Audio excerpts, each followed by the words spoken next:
cumar dhuule wuxuu ku dhashay magaalada burco 1939 dhuule oo aabihii ahaa waxa uu dhalay 5 carruur ah oo cumar uu imika ka hadhay dhuule wuxuu ahaa fanaan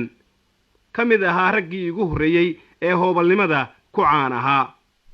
marka ay tahay khamiista maghribkii meelaha maxfalka ay laga tumayo waxa aad ku arki jirtay inan yar oo gaaban oo ilkacas oo la socda dhuule wuxuu ahaa imika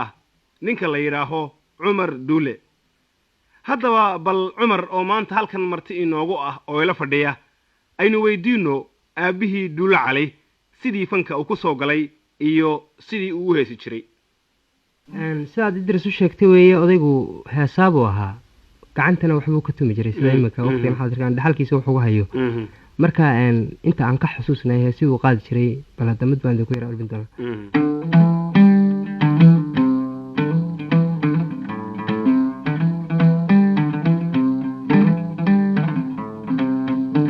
sidii dhugdhug lee dhul dheer mare baa dhawaaqayga loo dhegaystahaye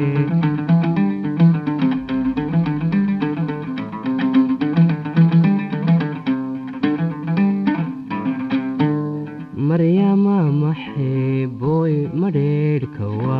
reeg midhihii ka bis laaday baa tahay intaan ka xusunay buu ka mid yahay